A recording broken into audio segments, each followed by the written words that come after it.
Hey, this is attorney Melanie Shapiro. Happy Monday. I am here today because I have a lot to say about the proposed regulation changes to asylum and withholding. So last week we had a preview document released about proposed regulation changes that were released today called Procedures for Asylum, Withholding of Removal, Credible Fear, and Reasonable Fear Review. So this document here is 161 pages, and it is attacking due process of asylum seekers even more than has already been done by the Trump administration. I took the time to thoroughly read over this so that I could tell everyone the details of exactly what this is proposing.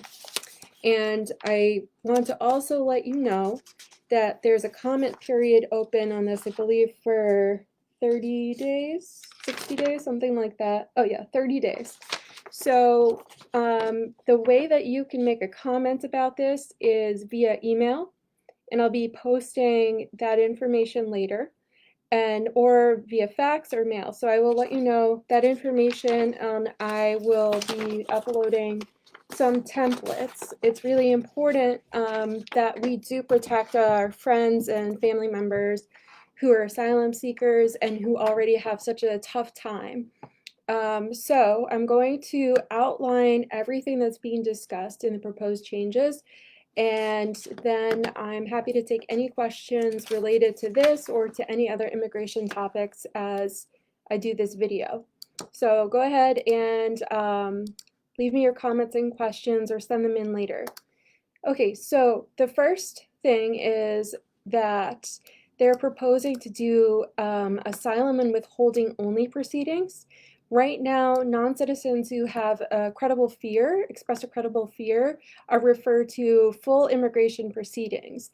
What Trump is trying to do here is to quote unquote streamline proceedings and initiate something that's only asylum and withholding of removal only proceedings. The claim that DHS, Department of Homeland Security, has prosecutorial discretion to place non-citizens into expedited removal proceedings instead of the full immigration court hearings. And they claim that this is okay because they've already determined that this person is removable from the United States. My concern with this is that lack of access to counsel, because these people who are in the expedited removal proceedings are probably going to be detained, and it's hard to get in touch with the outside world via the detention center.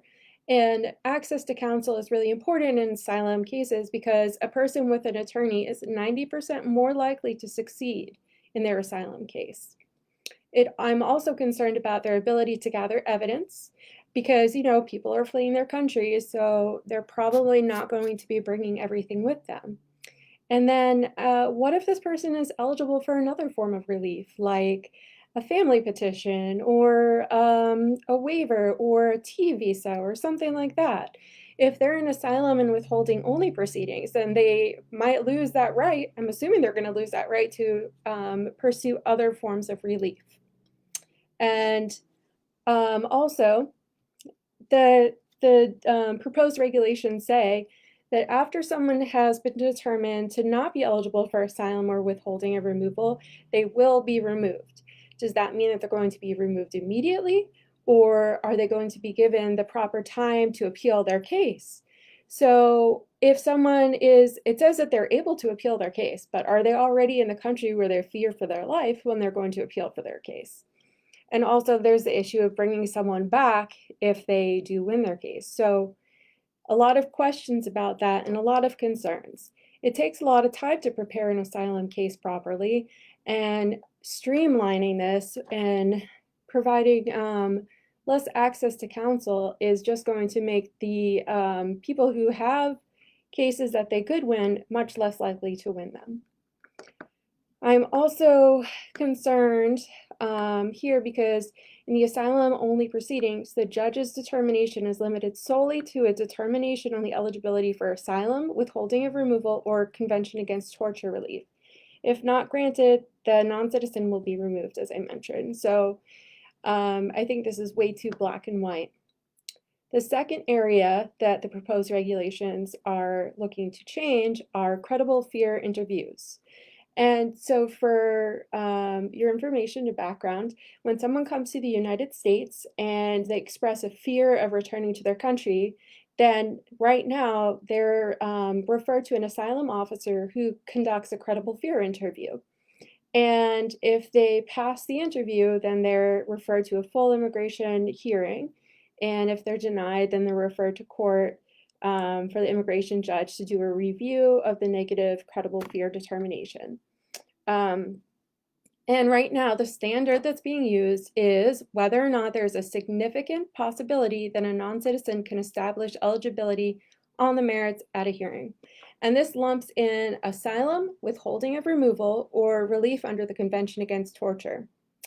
The changes, the government says their purpose is to help departments better screen out non-meritorious claims and focus limited resources on claims much more likely to be determined to be meritorious by an immigration judge. And one of the things that they're doing is, instead of this standard of significant possibility of eligibility, they're bifurcating it into 3 different standards. Significant possibility to establish eligibility for asylum, 1. 2 is that there's a reasonable possibility that an alien would be persecuted because of his or her race, religion, nationality, political opinion, or a particular social group. For withholding of removal, and for the CAT claims, reasonable possibility that the alien would be tortured in the country of removal. So how is this bifurcated screening going to be done at the border? People are fleeing their countries, they're tired, they're exhausted, they might be sick, they're scared, and there's going to have to be this split decision about, oh, is this person here for asylum, or are they here for withholding of removal or relief under CAT? And based on that, that's how the credible fear interview will go. And then there's also, of course, more concerns about due process. How are they going to have access to an attorney to prepare them for the credible fear interview? I know in my experience that I like to always represent my clients in the credible fear interviews, and I'm on the phone, I can ask clarifying questions, I can also talk to them beforehand and prepare them for the credible fear interview, because it's important that they understand what this is, what the purpose is, how it's going to go. And I know recently I've had people in these expedited proceedings that have had the interviews without me, even though they said that they have a lawyer. So I'm very concerned about this. And then the credible fear interview right now, if there's a negative determination, generally an immigration judge will review that. But one of the proposed changes here is that if the non-citizen is silent about wanting a judge to review it, then they just waive their right to have it reviewed at all. So another due process concern. And then also, right now, the asylum officer doing the credible fear interview is only looking at if this person has suffered persecution, do they have a fear of persecution in the future? And they're proposing to add in an internal relocation assessment. So right now, if someone has established that they have a past persecution, then it gives rise to what's called a rebuttable presumption of well-founded future persecution. And the government has to rebut this by showing that internal relocation is possible or there's some sort of change. So it doesn't make any sense to increase this standard at this stage, because this is just kind of a basic screening. And again, with the internal relocation, having the opportunity to build your case and have your attorney argue about why that's not possible is something that they have a right to. And this is something that should be addressed at a full hearing. Maybe, it's not as black and white as this. And also, they're proposing to add an assessment of mandatory bars to eligibility, such as like if someone is part of some sort of criminal organization, or there's some reason that they're not eligible possibly. But this is something that should be addressed at a full hearing as well. And this is not a black and white issue for a streamlined process. So I'm concerned with access to counsel, and I'm also concerned because these people are being detained in really terrible conditions that are freezing cold. They have insufficient food. They have food that isn't safe for them to eat. They're in these very closed-in conditions. So because of these circumstances, people might be so desperate to get out of them that they don't want to pursue all of their rights. So a lot of problems with this. The next area that the proposed regulations touches upon is frivolous applications. So right now, if someone files an application that's determined to be frivolous or fake, then they waive any potential benefit. They are no longer eligible for any sort of immigration benefit in the future. The way it works is, yes, there is language on the asylum application that warns people of this and the instructions and so forth. And at the asylum interview, the officer generally gives them a warning, or if they're in court, when filing their application, the judge gives a warning. And before the hearing, the judge gives a warning. So the proposed changes here are that no further warnings besides the application are going to happen. And immigration, DOJ and DHS are saying, well, it's already on the application, so they've received a warning and they have to read it, and they're acknowledging that it's not frivolous when they file it. And the purpose, they say, is to clarify they also want to clarify some of the ways that frivolous is interpreted. They want to clarify knowingly requires actual knowledge of the frivolousness or willful blindness towards it. Willful blindness means that the alien was aware of the high probability that his or her application was frivolous and deliberately avoided learning otherwise. This standard is higher than mere recklessness or negligence. So again, they want to eliminate this frivolous asylum warnings. And the policy behind this, they say, is seeking to amend the definition of frivolousness to ensure that manifestly unfounded or otherwise abusive claims are rooted out, and to ensure that meritorious claims are adjudicated more efficiently so that deserving applicants receive benefits in a timely fashion. And they're also wanting to equip asylum officers with making frivolous findings and denying the case solely on that basis. And then if the officer makes a frivolousness finding, they're going to put in a detailed report about that for if the case gets referred to the immigration judge. So right now, the immigration courts, when they receive an application from the asylum office that's been denied, it's been referred to the immigration court, then they do a de novo or a all new review of the case. And so this is already going to put some bias towards the immigration judge's review of the application. The next area that they've included in the policy, which is just really awful, is pretermission of legally insufficient applications. So pretermission means denying something before it's been heard. So the Department of Justice is proposing adding a paragraph to the regulations permitting immigration judges to pretermit and deny asylum applications if the applicant has not established a prima facie case. So prima facie in Latin means on its face. And basically, if the judge sees that the application on its face doesn't appear to make the person eligible, then they can deny the case without even hearing it. So another due process violation. And their reasoning is other immigration applications are subject to pretermission without a hearing when they are not legally sufficient, and there is no reason to treat asylum applications any differently. How about someone's life is at stake?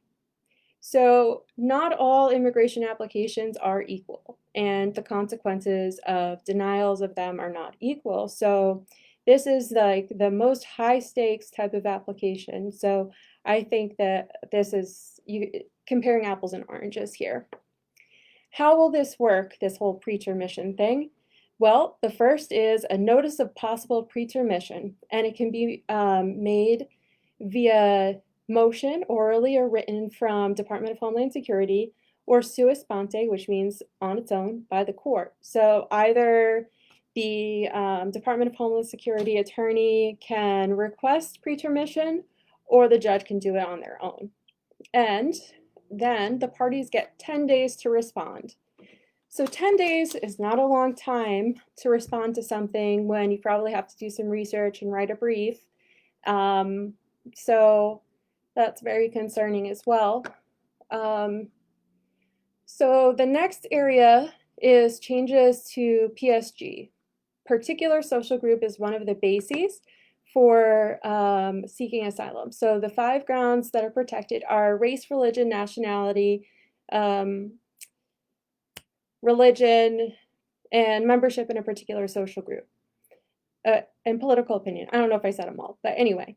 The political social group, a particular social group, is the most commonly used form of claiming relief, claiming eligibility for asylum.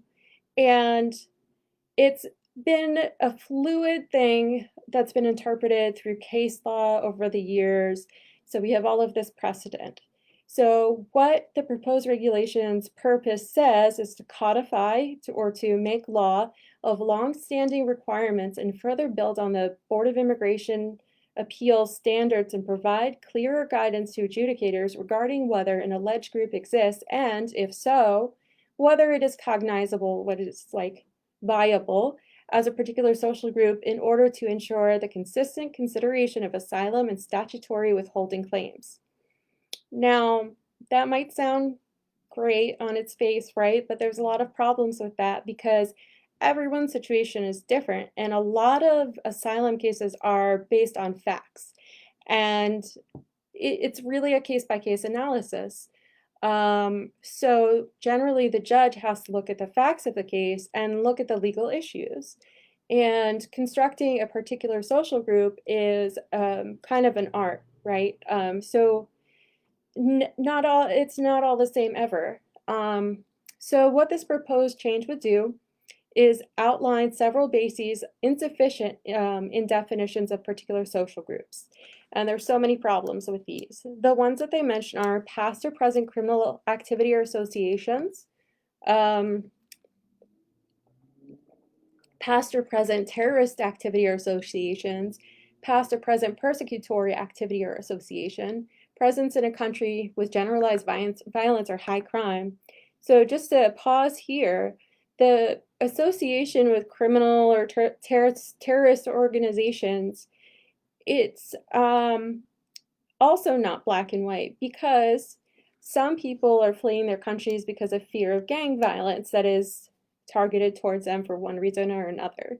And if someone has been forced to join a gang because they would be killed otherwise, then is that association something that should be completely discredited as a basis for a particular social group?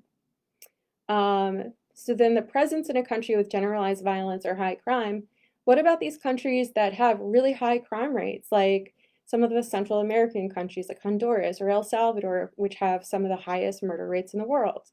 Just because you're seeking asylum from that country, then why should you be completely ineligible because you're from that country that has generalized violence or high crime? And it's not clear from how they're outlining this exactly what that means. And then the next one is the attempted recruitment of an applicant by criminal, terrorist, or persecutory groups. Again, being forced to join one of these groups. So is that person then going to be completely ineligible for asylum, or should you look at the facts and circumstances of their case? The next one is targeting of an applicant for criminal activity for financial gain based on perception of wealth or influence. This is basically someone who's been extorted. And there could be many reasons someone's extorted. So just because someone has been extorted doesn't mean they shouldn't be able to qualify for asylum. And then the next one is interpersonal disputes, which the government authorities are unaware or involved in, or private criminal acts, which governmental authorities were unaware or uninvolved. I mean, that's a lot of domestic violence cases, right? So um, there has been there have been efforts by the government to try and get rid of domestic violence-based asylum claims, such as in the case matter of AB. And this, in matter of AB, leaves it a little bit open to interpretation. And it seems like this proposed regulation change is trying to close that off even more. The final one is status of an alien returning from the US. So in some circumstances, people who've been in the US are perceived to be wealthy or powerful because they've been here, and then when they return, they might be targeted because of that status. So that's another issue. And then this is particularly terrible, that if someone is claiming their eligibility for asylum based on their membership in a particular social group, that they want to waive the right to file a motion to reopen or reconsider an asylum application related to that particular social group. So say, for example, someone is gay from a country where it's not really good to be gay and they have some problems, but it's not as bad as some other places, and so their applications gets denied. But then in the future, their country passes a law subjecting or criminalizing same-sex activity, and the penalty is life in prison. And then this proposed regulation is saying that this person who was previously denied cannot file a motion to reopen. Right now, the way it is that if there are changed country conditions, and the person can file a motion to reopen to reconsider their case. So I'm very concerned about that. The next area is political opinion. So one of the grounds that you can seek asylum for is your political opinion. And right now, the definition isn't super clear, and there's case law on political opinion. What the proposed regulations seek to do is to define political opinion as one expressed or imputed to an applicant in which the applicant possesses an ideal or conviction in support of a discrete cause related to political control of a state or unit thereof. And the problem here is that some political opinions aren't necessarily against the government.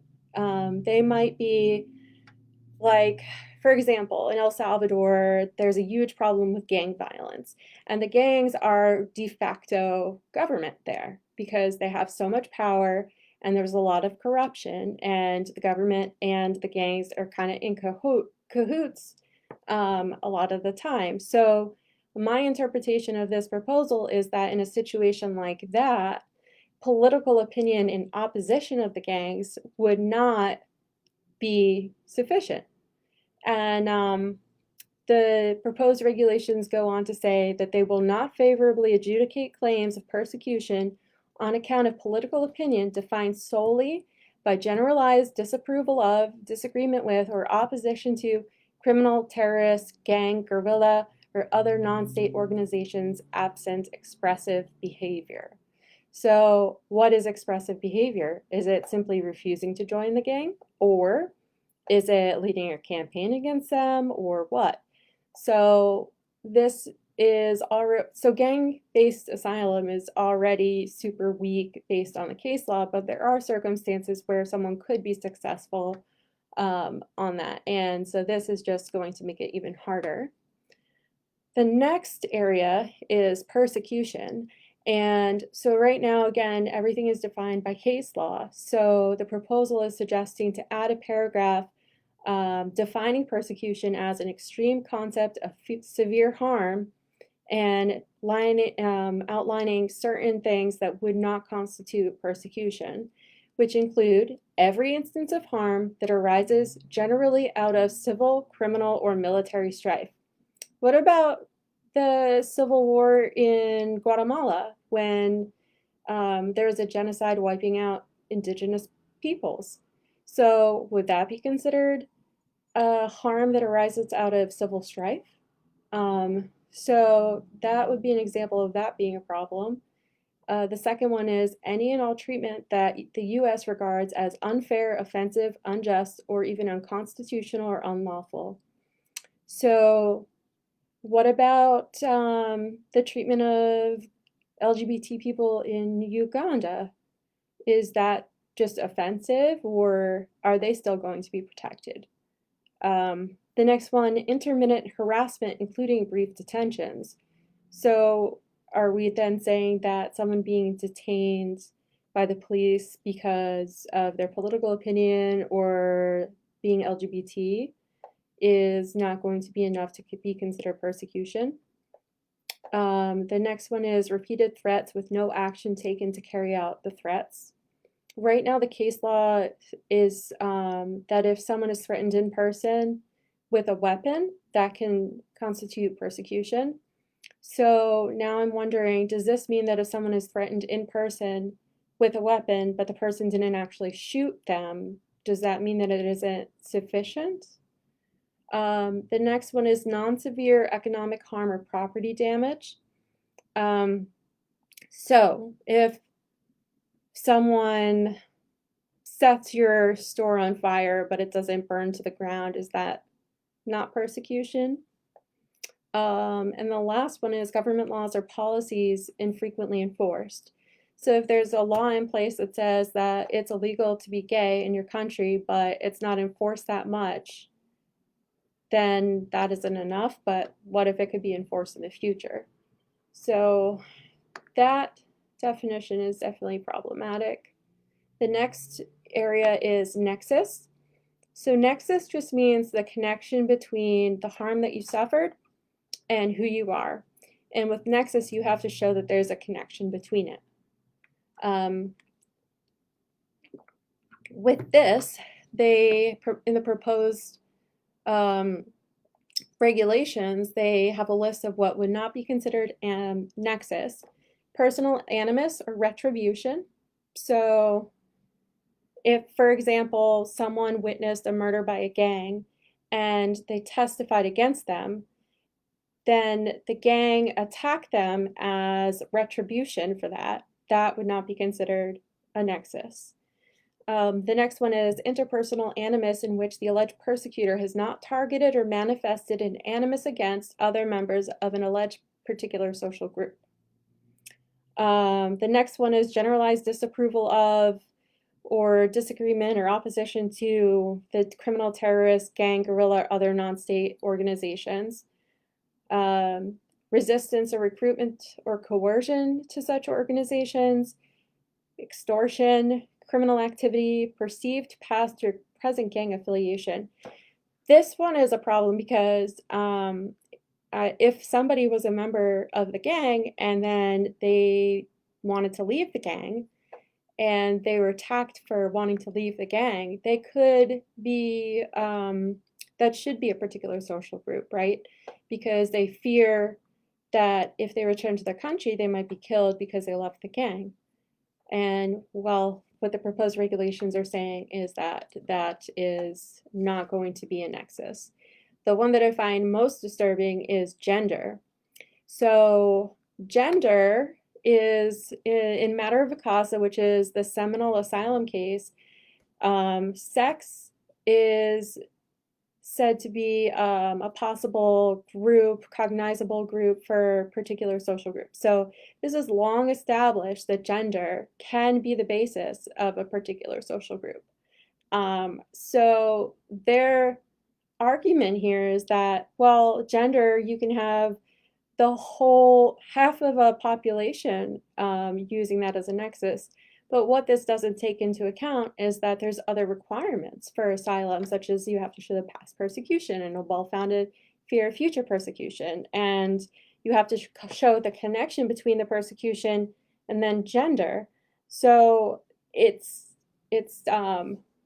very upsetting because this is well-settled case law that gender can be the basis of a particular social group. And also really another attack again on domestic violence-based asylum. So another thing that they say in here is The departments propose to make clear that pernicious cultural stereotypes have no place in the adjudication of applications for asylum and statutory withholding of removal on the basis of the claim. I was like, what? Are you kidding me? The example that they gave is that there have been cases decided where the judge says Guatemala has a culture of machismo and that family violence is normal. So they're saying that is a pernicious cultural stereotype, but it's well documented in evidence. So some of these cultural stereotypes are relevant to making these determinations. The next change is internal relocation. Right now, the standard is that if someone has established past persecution, then they have a rebuttable presumption of well-founded future persecution. And that, to break it down, basically means if you show that you suffer persecution in your country, it is assumed then that you actually do fear returning to your country, and then the burden shifts to the government. The government then is responsible to prove that either internal relocation, meaning you could relocate somewhere in your country and be safe, is possible, or there's some sort of change where you're no longer in danger. And with this, the burden, the proposal is shifting the burden from the applicant to the applicant if the persecutor is not the government or government-sponsored actor. That's the standard now, is that if you suffered past persecution and you show the nexus, then the burden shifts to the government to prove internal relocation, regardless of who the persecutor was. So that's just making the standard a lot harder.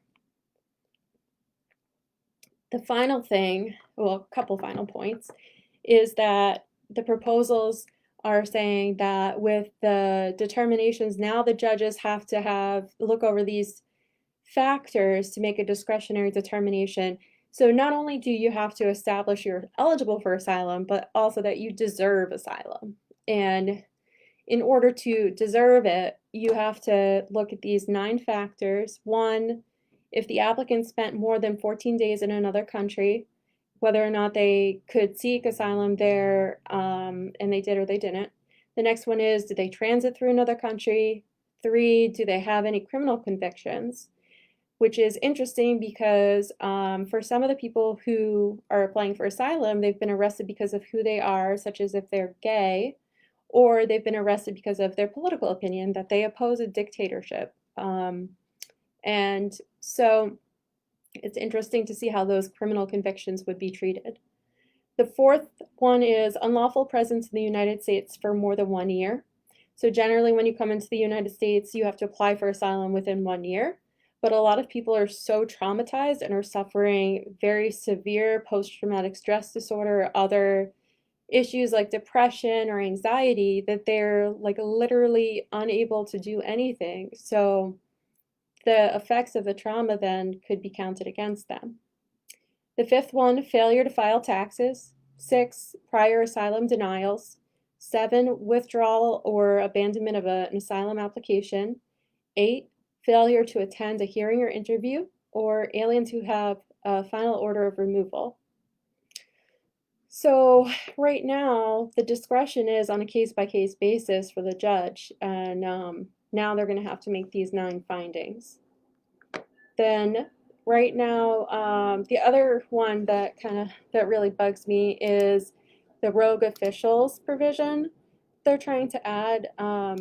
So right now, in the proposed regulations, they're saying that if a government official tortures you, it only counts if they're acting in their official capacity, and if they are acting in their official capacity, then it counts. But if they're a rogue official and they're off duty and they're not doing something that's sanctioned, but even though they are a public official and they tortured you, it doesn't really count.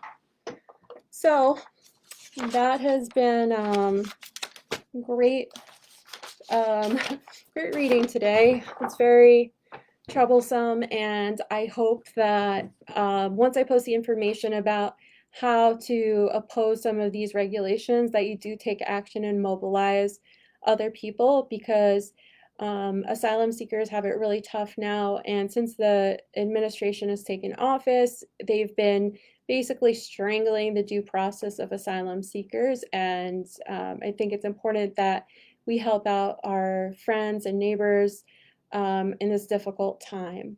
And thank you for watching, and please send in any questions you have.